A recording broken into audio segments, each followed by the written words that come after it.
Hello, been a while again. Well, I just thought this time we'll do a little video about adapters on the cd32.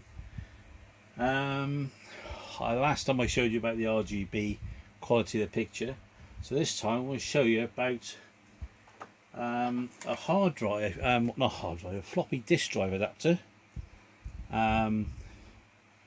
Very good idea for the cd32 is that now you can plug in a normal internal floppy, take it out of it, and have an Amiga or whatever, plug it into one of these, and through this, I can never remember this again, the floppy interface riser board, you plug this in, and then you plug it into the back of the cd32, plug the power and whatever into the back of this, and it'll boot up any floppy disk, which is amazing, because if you wanted to do that today, you would have to buy one of these on this picture, and it's for these white things, which are the floppy drive adapters, are now £200. Now, these were going for about 50 quid about 3-4 years ago, but the prices shot up so much that just to have that into the back of there is now £200. That's the minimum price to get them. So with this cheap adapter, this one, where do I put it now? This is about £25 now. So that's the floppy drive adapter. The riser board, you can get them, they're about £50. So for £75, say, you've got a lot cheaper option than that, the one on here. So it's, it's less than half the price, and it still does exactly the same thing.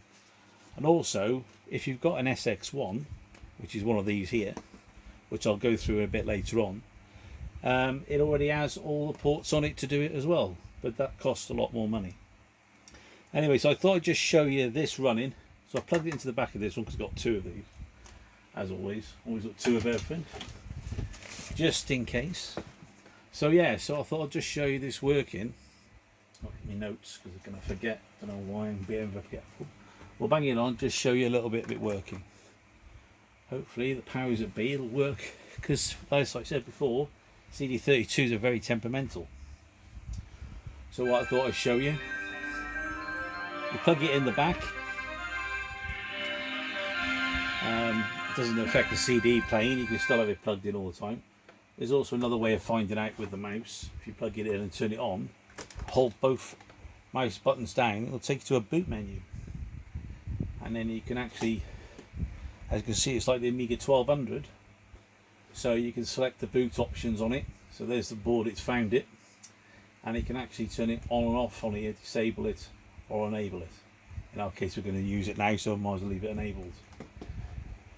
So you can adjust the settings on here, PAL, chip type, best available, use that. Expansion board, it doesn't show on this one as an expansion board, but if you have one of these TF adapters, this would show up on there what kind of board it is. We'll go through that again a bit later. Anyway, so now what we want to do is go back to the floppy disk drive. So we've just got to boot as normal, and then what we'll do, we'll pop a few discs in to show you booting up. I'll pop Battle Chess on just to show you it working. Not many people have seen it done this way. So I'll pop it in, and it should automatically just boot straight off the floppy. And there you go. No CD in the drive. So then let's hopefully load in, because it can be temperamental. Yeah, you can hear the drive ticking over now. I'll just scroll across to. That's actually loading off the disk. Yeah, there's nothing in the cd32 at all. As you can hear the thudding of the drive.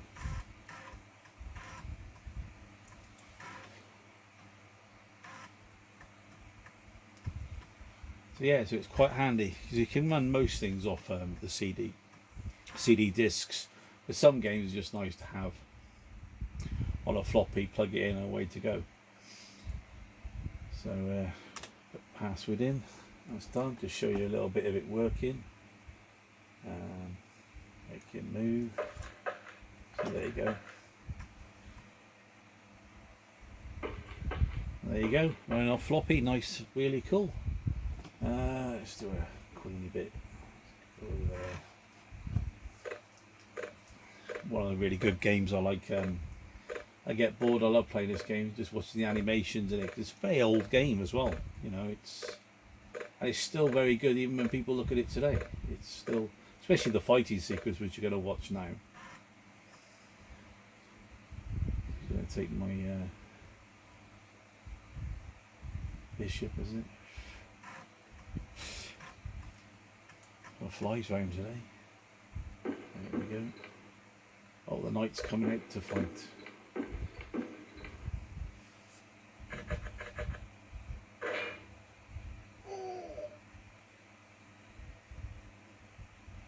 Oh, cut the head off. That's not very good.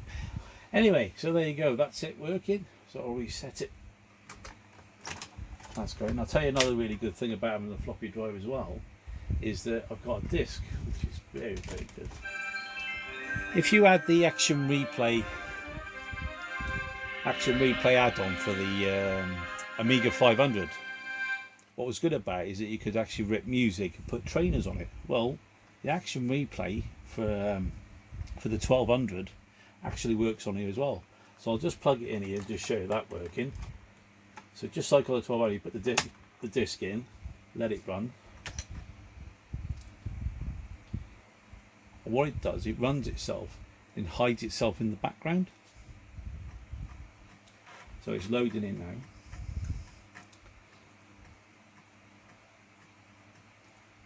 So it's like hidden. So on the old action replay, you'd have to press the button to activate it.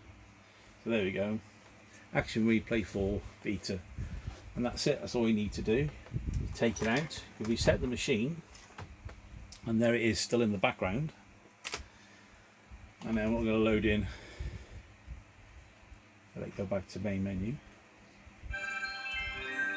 And I'm going to put in the game Test Drive 2 The Duel, which I really like. Again, another good old game. Some of the old, like I say, all the old games are the best games. So we're going to write that one in.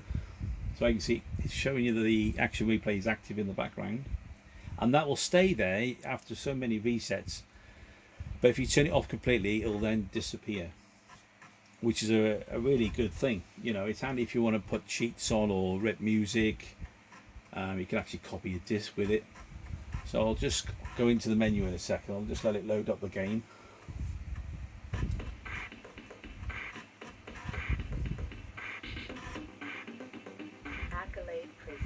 There we go. I'll press that now.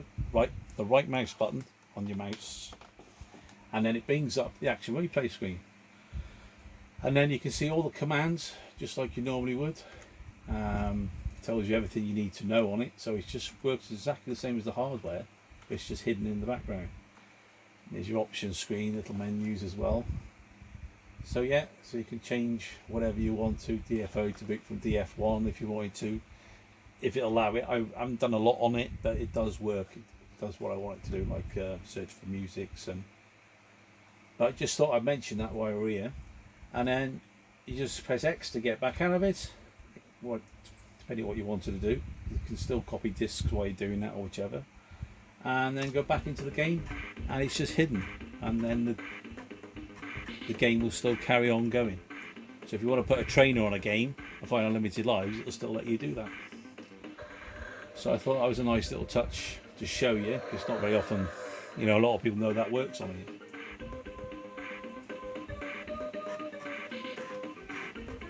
So I'll let the game run a little bit for you to show.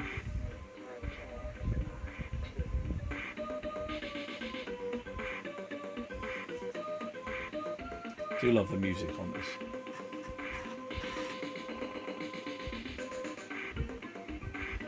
So that's the floppy drive.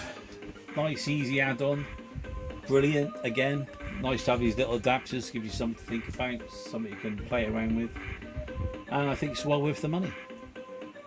What else did I write down here? What did I tell you? Boot options, done that. Battle chess. Gone through the price, how much it would have cost. So yeah, that's it really on that. Now what I'm going to do is I'm going to show you on an SX1, which is one of these. Brilliant again. And the one on here, you've got the floppy drive, which you can plug straight in, which I've got one of those. I'll show you that in a minute. It's also got the memory, which is expanded up to 4 and 8 megabytes. A CF drive, hard drive, and then you've got your parallel port, which you don't really use the hard drive on that side. But we have got the RGB again, which I was telling you about, having it on the adapter to get a brilliant picture. So this is already built in on this board.